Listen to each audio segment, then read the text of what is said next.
जय श्री कृष्ण बच्चों। कक्षा 3 में आपका फिर से स्वागत है। कक्षा 3 में आज हम अध्याय 6 के बारे में अध्ययन करेंगे। अध्याय 6 है हमारा वैदिक गणित से परिचय। वैदिक गणित परिचय। तो बच्चों, दूसरी क्लास में आपने वैदिक गणित के बारे में कुछ भी जानकारी नहीं मिली है ना आप लोगों को। तो तीसरी क्लास में आपके लिए ये नया टॉपिक है कि वैदिक गणित, जोड़, गुणा, बाकी, भाग, ये सब तो आपने दूसरी क्लास में सीख रखा है। रुपए पैसे की जोड़, आकृतियाँ, ये सारी जानकारी आपको सेकंड क्लास में मिल रही है। पर तीसरी क्लास में वैदिक गणित आपके लिए एक नया टॉपिक है। तो आइए देखते हैं कि वैदिक गणित के प्रश्नों को हम कैसे हल करेंगे और वैदिक गणित है क्या। ठीक है, अब गणित तो समझ में आता है, पर वैदिक गणित ये नया नाम क्या है, देखिए आइए समझते हैं। वैदिक गणित का परिचय। अब वैदिक गणित क्या है इसके बारे में थोड़ी जानकारी दे देते हैं। वेद सब ज्ञान का मूल स्रोत है। क्या है? वेद सब ज्ञान का मूल स्रोत क्या है? वेद। स्रोत मतलब जानकारी प्राप्त करना, जानकारी प्राप्त होना। हमें ज्ञान की जानकारी कहाँ से प्राप्त हुई? वेदों से। ठीक है, तो वेद सब ज्ञान का मूल स्रोत है। वेद का अर्थ ज्ञान होता है। वेद का अर्थ क्या होता है? ज्ञान। ठीक है, तो वेद का अर्थ क्या होता है? ज्ञान होता है। आधुनिक युग में गोवर्धन पीठाधीश्वर जगत गुरु शंकराचार्य भारती कृष्ण तीर्थ जी ने अपनी योग साधना से वैदिक गणित को पुनः विकसित कर उसे व्यावहारिक रूप दिया। किसने दिया व्यावहारिक रूप? वैदिक गणित को। आधुनिक युग मतलब जो अभी का युग चल रहा है, तो आधुनिक युग में गोवर्धन पीठाधीश्वर जगत गुरु शंकराचार्य भारती कृष्ण तीर्थ जी ने अपनी योग साधना से वैदिक गणित को पुनः विकसित कर उसे व्यावहारिक रूप दिया। व्यावहारिक रूप मतलब उसे हमारे जीवन में फिर से लाया गया है। वैदिक गणित के द्वारा अंक गणित, बीज गणित, ज्यामिति, त्रिकोणमिति आदि शाखाओं की समस्याएं शीघ्र हल की जा सकती है। ठीक है, अब गणित के प्रश्नों को, गणित में कौन कौन से गणित है? अंक गणित, ये अंक गणित है, ये हमारी अंक गणित है।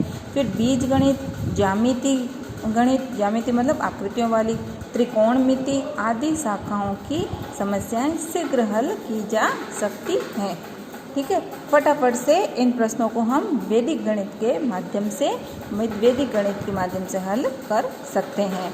बहुत ही कम समय में, हमें लंबा प्रोसेस नहीं करना है, लंबी विधि से नहीं हल करना है। हम वैदिक गणित से बीज गणित, अंक गणित, ज्यामिति, त्रिकोणमिति आदि शाखाओं की समस्याओं को चुटकी में हल कर सकते हैं। जल्दी से वो हमारे जो प्रश्न हैं उनको हम शॉर्ट विधि मतलब छोटी विधि से हल कर सकते हैं, जल्दी हल कर सकते हैं।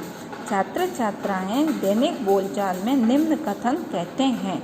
अब छात्र छात्राएं जो बच्चे स्कूल में पढ़ने आते हैं वो दैनिक मतलब रोज के बोलचाल में निम्न कथन कहते हैं। जैसे एक बॉल मुझे दो। बच्चे क्या कहते हैं कि एक बॉल मुझे दो, आप श्याम के दल में मिल जाओ और एक कप टूट गया। ठीक है, अब 3 लाइनें हैं, अलग अलग सेंटेंस 3 बन रहे हैं। क्या?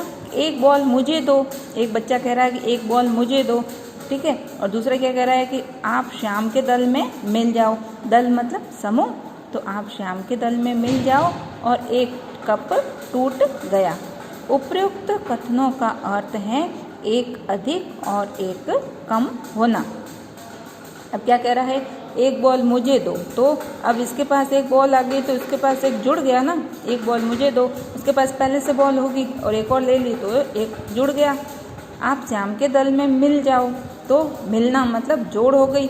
ठीक है, दल मतलब समूह होता है, तो दल में पहले से लोग होंगे और उसके बाद एक और मिल गया तो संख्या बढ़ गई। और एक कप टूट गया मतलब बिखर गया तो कम हो गया, है ना। अगर 5 कप है, 6 कप है, 6 कप में से एक कप टूट गया तो कम हो गया ना। तो उपयुक्त कथनों का अर्थ है एक अधिक और एक कम होना। ठीक है, एक अधिक और एक कम होना। तो अधिक और कम के प्रश्नों को ही हम हल करेंगे आगे के वीडियो में। दैनिक वैदिक में एक अधिक को एकाधिक, क्या वैदिक गणित में एक अधिक मतलब एक जोड़ना, एक अधिक को एकाधिक तथा एक कम को एक न्यून कहा जाता है। अब बच्चों एकाधिक और एक न्यून विधि से ही हमें जोड़ बाकी करना सीखना है कि एक अधिक से जोड़ कैसे होगी और एक न्यून से जोड़ घटाव कैसे होगा। एक अधिक का क्या अर्थ होगा, एक ज़्यादा, ठीक है। वैदिक में एक अधिक को एकाधिक और एक कम को एक न्यून कहा जाता है। एक अधिक मतलब जो संख्या दी गई है उसमें एक जोड़ना, ठीक है, एक जोड़ना। अब और एक कम का अर्थ है एक न्यून। एक न्यून मतलब कम और अधिक मतलब ज़्यादा, तो एक ज़्यादा और एक कम कहा जाता है, ठीक है बच्चों। तो इसी तरह से हम वैदिक गणित के प्रश्नों को अगले वीडियो में हल करेंगे। तो आज के वीडियो में हमने क्या जाना कि वेद सब ज्ञान का मूल स्रोत है और वेद का अर्थ क्या होता है, ज्ञान होता है। वेद का अर्थ क्या होता है बच्चों, ज्ञान। तो वेद आधुनिक युग में किसने वैदिक गणित को पुनः विकसित किया है? आधुनिक युग में गोवर्धन पीठाधीश्वर जगत गुरु शंकराचार्य भारती कृष्ण तीर्थ जी ने अपनी योग साधना से वैदिक गणित को पुनः वापस से विकसित करके उसे व्यावहारिक रूप दिया है, ठीक है। अब वैदिक गणित हमारे लिए कैसे काम आती है? तो वैदिक गणित बच्चों हमारे लिए अंक गणित, बीज गणित, ज्यामिति, त्रिकोणमिति आदि शाखाओं मतलब ये गणित के भाग है ना, कौन कौन से?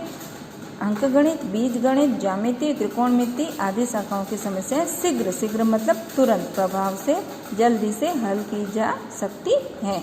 अब एकाधिक और न्यून, एकाधिक का मतलब होता है एक अधिक, संख्या में एक अधिक, और एक न्यून का अर्थ होगा एक कम, ठीक है। तो इसी तरह से हमें आगे के प्रश्नों को हल करना है। तो आज के लिए इतना ही, बाकी का अध्ययन हम अगले वीडियो में करेंगे। जय श्री कृष्ण।